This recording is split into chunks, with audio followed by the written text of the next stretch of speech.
Laird, Demon football coach. Chief Caddo is coming home, and boy, what another gutty performance by your football team. Again, coming from behind in the second half to win. We've asked you this plenty of times. What is it about this team that allows them to do what they do? Yeah, just I tell you, they continue to fight. Now, the first half and the way this game ended was really a telltale of this football team, and I couldn't be more proud. And I know I've said this several weeks about this group, but as they continue to fight, and we're only down 9 this time, but the way the game was, it seemed like a lot more.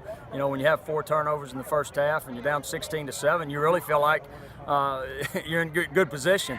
I was worried after halftime. I did a bad job at halftime, to be honest with you. I wish I could say that turned the table, but what turned the tide was Miles Ward and kickoff return. I thought he really got us going on the sideline, really what we needed there in the second half. He was that spark. Your defense in the first half was so tough with its back to the goal line. You hold them to 3 short field goals. Any of those could have been touchdowns. And you get a goal line stand in the first half, you got another in the second half. Talk about how those guys toughen up when it mattered most. Yeah, I tell you, give them credit in the first half, kind of very similar to last week.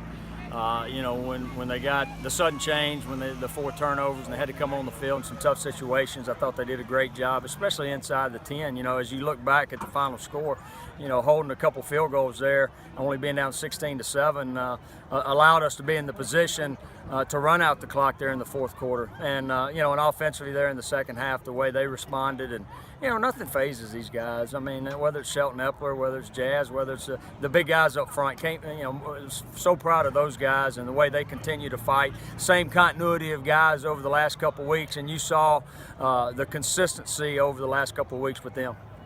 For your offense, season high rushing total and a ton of resiliency after 4 turnovers in the first half.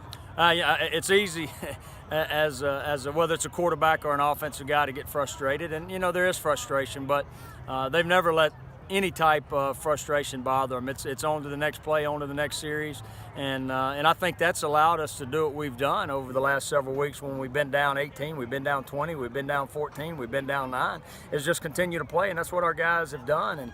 And that's whether it's at practice, whether it's in the weight room, just continue to do the very best you can. And that's what we challenged them 2 weeks ago, to be the best you. Be the best you academically, athletically, socially, and let's just see what happens. And we went 2-0, and so that just shows you how these guys kind of had on their mind, these 13 seniors, to go out, and the rest of these guys to take Chief Caddo back to Natchitoches. And Chief Caddo, going home for you as a Demon, been here since '91 pretty much. It's got to be very meaningful. It is. We talked in length about Chief Caddo Monday night in our team meeting. I wanted those guys to know the history since 1961, because now that the 2018 version is bringing Chief Caddo back, but this is for all the other ones that played the blood, sweat, and tears, winning Chief Caddo or not winning Chief Caddo. This goes way beyond the 2018 team. This is about Northwestern State. This is about the football players that have been here in the past, and that's what excites me. So proud for these guys, but also the former players.